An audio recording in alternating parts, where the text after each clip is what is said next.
This one equation separates winners from everyone else, and it looks like this. Your rate of growth equals high leverage tasks times time times feedback loops. And I'm going to break this down in this video. So first of all, high leverage actions. Let's write this down.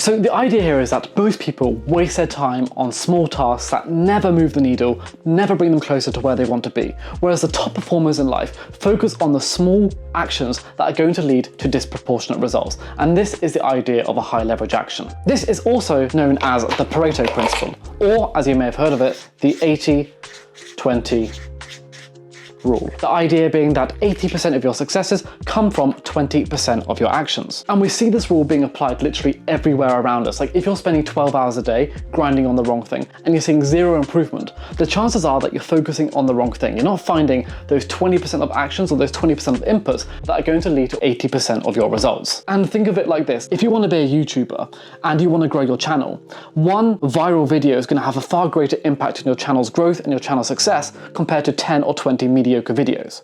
And let's say that you want to be a writer or you want to be a footballer, like focusing your attention fully on that one thing is going to ensure that you are more likely to achieve success in that field compared to spreading out your focus across multiple different domains. And one piece of advice that I have here is called burning the boats. And the basic idea behind burning the boats is that we want to remove any of our safety nets, so our only option is to focus on those high leverage actions to keep moving forward with momentum. A nice little example here is the Spanish conquest of the Aztec Empire, where I think his name was Hernan Cortes invaded the New World with his people in around 1519. And once he arrived in the New World, he decided to scuttle or burn down all of his boats.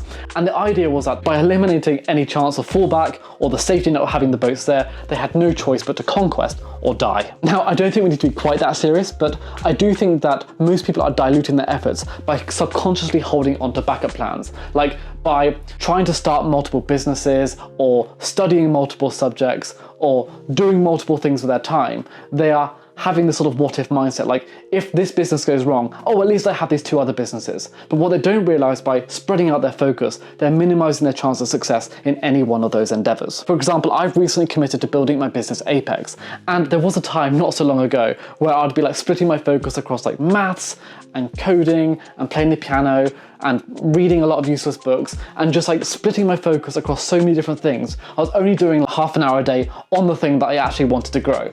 So by getting rid of all of those things, I'm basically forced to focus on my high leverage actions. Now, of course, you have to take this advice somewhat with a pinch of salt. Like if you currently have a job and you need that job to pay for your mortgage and look after your kids and stuff like that, then of course you can't just slash that out so that you can grow your side hustle or build that business that you've been dreaming about. Like you still need that money, you still need that safety net to some extent to pay off your existing dependencies, but where possible, you should be trying to cut out the useless shit from your life so you can focus on the 20% of things that are going to lead to 80% of your results. This brings us on to the second part of the equation, which is time.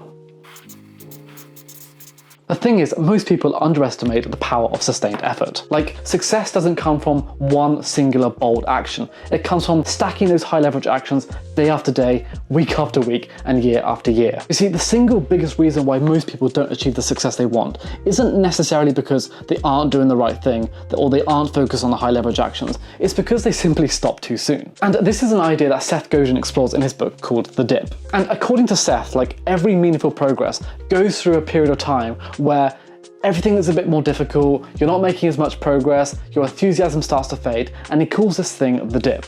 And during the dip, this is the point where most people quit. This is the point where most people think, it's not worth it. I kind of enjoyed the thing when I started, but now that I'm a few months into the process, it isn't that enjoyable. And like you see that literally everywhere. Like creators will start posting on YouTube, they'll make like 10, 20 videos, realize like it's really hard to get views, really hard to get people to engage with the content, and they'll just stop the thing.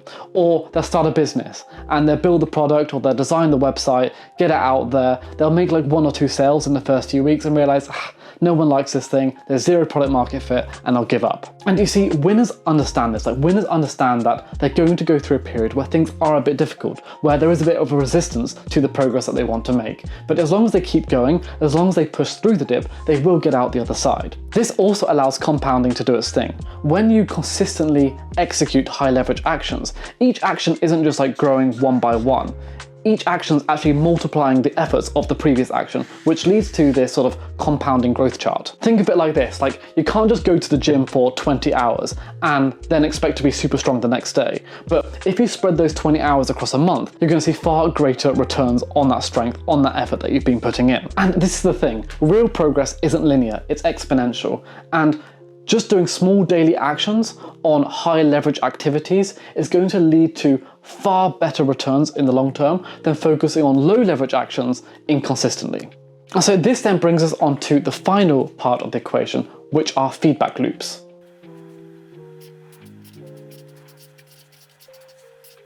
So feedback loops then are essentially the engine that turns these high leverage actions into growth in less time. Think of it as your system's self-correcting mechanism, in the sense that as you progress towards a goal, you want to make sure you're continually course correcting, continually making sure you're heading in the right direction, focusing on the high leverage actions and doing what you can to reduce the amount of time it takes you to get to your destination. Another reason why I love feedback loops comes from this book called The War of Art by Stephen Pressfield. And he essentially says like the importance of feedback is that it reduces this thing he calls resistance. And he says that resistance takes many forms. It's like procrastination, it's the fear of failure, it's the pursuit of perfectionism and things like that. And it's an invisible force that is really holding us back from achieving our full potential. And so whatever we can do to overcome this resistance, the more likely we are to succeed. And so this is where our feedback loops come in. Feedback essentially breaks the resistance because we start getting concrete data about what works and what doesn't work. So instead of relying on like what we think or what our fears are saying to us and stuff like that, we can just look at the data and go, oh, I know this thing works and this doesn't work, so let's just focus in on the thing that does work and do more of that. We're getting concrete evidence as to what the correct path is for us to achieve the results that we want. And then we start reframing setbacks and failures as learning opportunities. Like we're not looking at the failure and going, this just reinforces the fact that I shouldn't do the thing. It's just, this is evidence of where I should go next. And so we learn from the failure and we start to want more failure because it allows us to go through these feedback loops faster and faster and faster, and therefore reduce the time to take us to get to where we want to go. And so the way that I think about feedback loops is using something I called the 3 Fs. And this stands for fail fast, fix fast, and fly fast. Basically, we want to fail fast, we want to make sure we get as much data as possible by finding out what does work and what doesn't work. Then we want to fix fast by analysing the results, like focus in on the thing that does work, and then fly fast. Keep doing this loop over and over again as many times as possible in a short period of time. Each cycle or loop of testing, refining, and executing is going to massively accelerate our results. So the faster you complete this loop, the quicker these results compound. The other way to visualize this is as a triangle. So at the base here, we essentially have our high leverage actions. I'll just call these our HLAs. And these basically represent the core moves driving our success. Like each high level action expands our overall foundation. Then on one side over here, we're gonna have time.